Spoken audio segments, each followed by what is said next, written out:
how to stop being a little bitch about whatever you're promising to your clients and how to actually deliver it. In the past, you have heard me a lot saying like we have been refunding $10,000 this month, we have been refunding $20,000, $30,000, and in total till now, till this very date, we have refunded more than $45,000 to our clients back, and we are just being a little bitch about it, right? How? We are exactly going to talk about that in this particular video.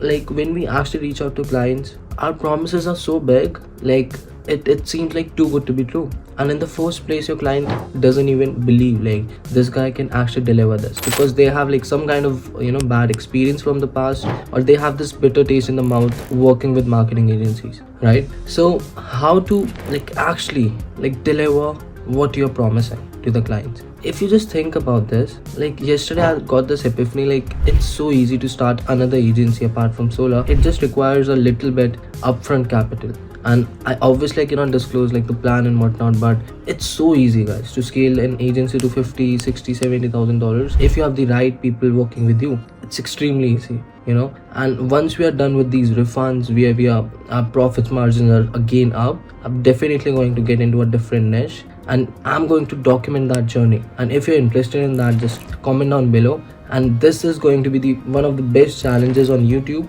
like a 60-day challenge, like what I can do in the next 60 days and what kind of revenue can I actually hit. Back to the video, just think about this. If you're promising your client, John, I'm going to get you 10 guaranteed appointments by the end of the month, and you actually deliver it, he's going to stick with you, he's going to pay you for the next month, he's going to pay you for the next 10 appointments, right? But on the other hand, you started delivering him and you're actually only able to deliver him just 2 appointments. Obviously your client is going to be completely pissed off on you. Like, Bhavesh, I paid you for 10 appointments, $4,000, and now you're just getting me 2 appointments. Just fucking refund my money and just leave me. That's what his response is going to be, So how to actually deliver to your clients whatever you're promising, and how to structure down your agency in a way it's scalable later down the line. Because if your delivery isn't sorted out, I can tell you guys from experience, and still I'm not saying my delivery is flawless, it has a lot of flaws, I can just tell you right now. But if I can just eradicate those flaws out of my delivery system, I'm going to scale to 100k super easily,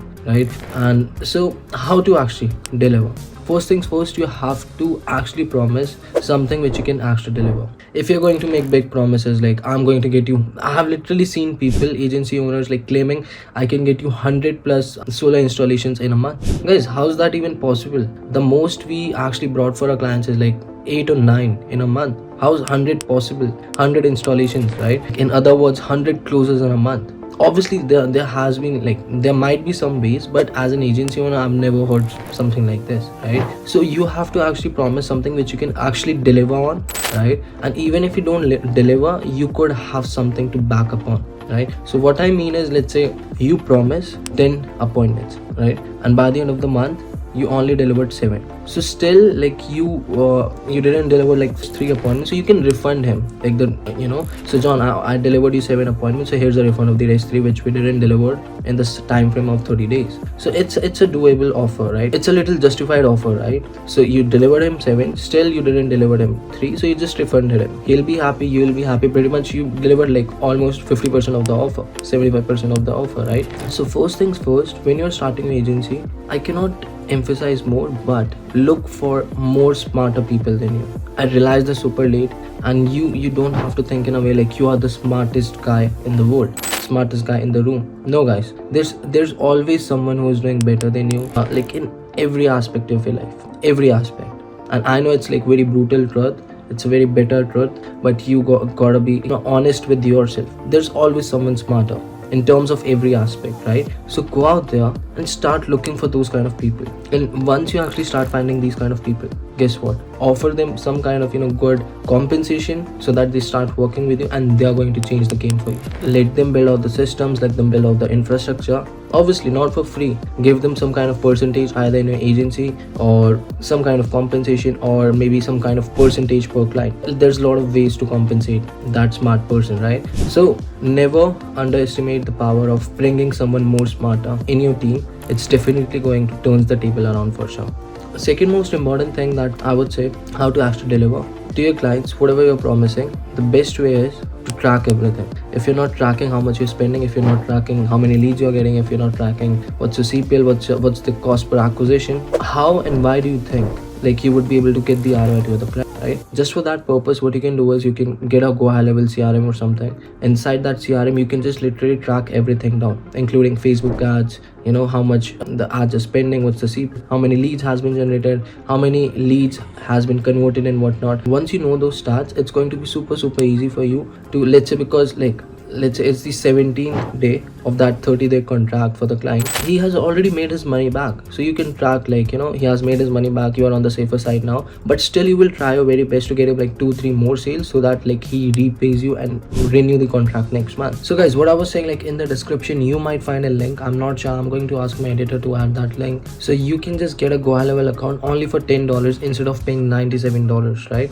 So that's a game changer for literally all the agency owners who want to go high level sub account, just one account, just for $10. So get your go high level account there. But talking about go high level and how you can actually use it to track down everything, I'm going to just share my screen and I'm going to exactly show you how you can do everything. Alright guys, so you can see here, this is my go high level dashboard. So we have a lot of different sub accounts. A few belong to our clients, few belong to our own personal users, obviously for doing business, running our agency. So you can see here our primary CRM, especially for my sales team, that I generally handle is with the name Growth Magnet Studio. So let me open that up and let me exactly show you how that works. So here it is. So we have literally a lot of different snapshots, a lot of different sub accounts for a lot of different purposes: onboarding, sales, check-in calls, delivery team. So there's a lot of automations running, right? Facebook ads different, then we have for setting appointments is different, for call centers is different, so you can literally use the software in multiple ways, right? So you can see here, this is the dashboard.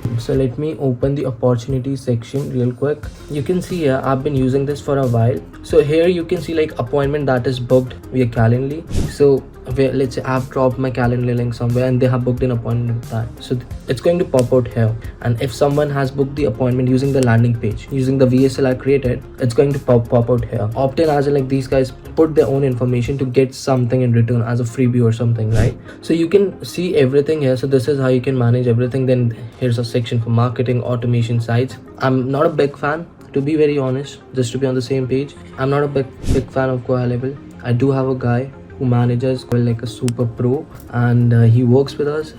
He's a very good guy. So definitely he's more smarter than me in terms of managing the software, and that's what I said in the starting of the video.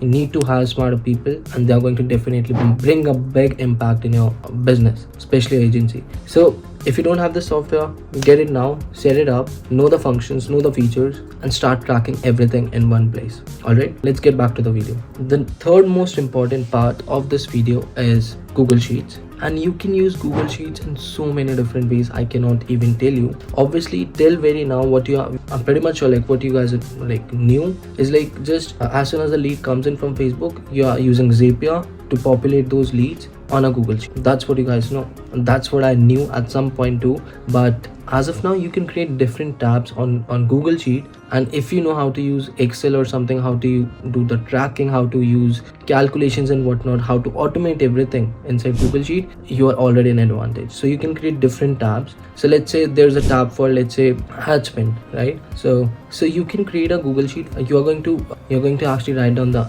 total ad spend for this week. So it's going to calculate the total cost per lead in terms of how many leads has been generated. So it's all automated. You can do multiple things using that if you're aware of how to set up those kind of Google Sheets.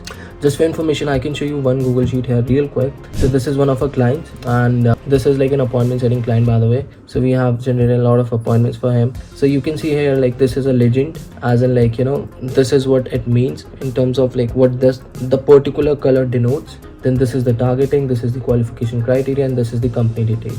So you can also use this for reporting. Appointments start with 9, close 6 sales, almost 60% yeah, and total kilowatt was this much. So you can use Google Sheet in much more better way than this. Obviously this is nothing, but you can improvise it even more to the fullest potential, right? Alright guys, we are almost coming to the end of this video.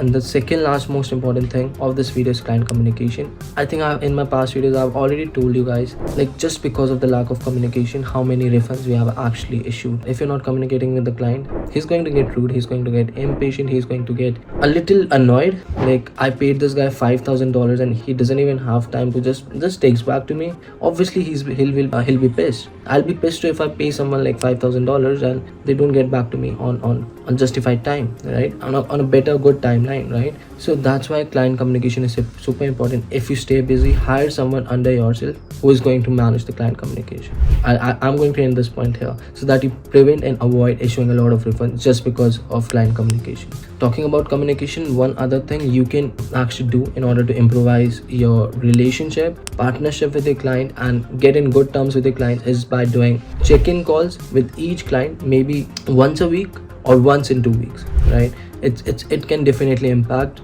your client relationships in a positive way, right? And the most important part is understanding. You're going to understand the client is going to understand you, and potentially even if things doesn't work out in a good way, let's say you don't generate results for him by the end of the month, he's going to still willing to stick with you because he understands you, like, this is how the system works and whatnot.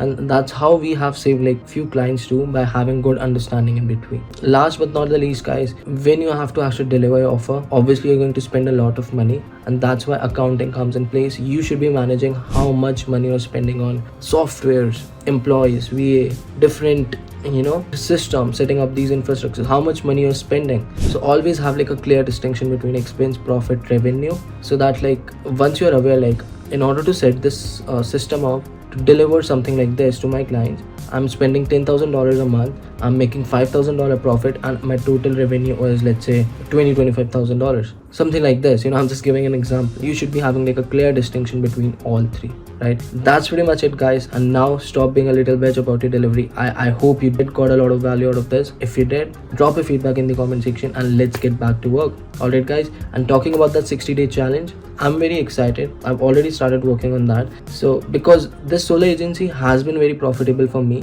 it hasn't been a lot profitable lately, I would say, because of like a lot of refunds. We are getting back. We're getting back up and running very, very soon, and maybe in a month or two we'll be back at the same pace like we used to be in. But talking about the second agency, I cannot disclose the new niche, I cannot disclose my offer. Everything is going to be documented, but I need what you think. I need to hear what you guys have to say about that. All the very best and keep taking action. Bye.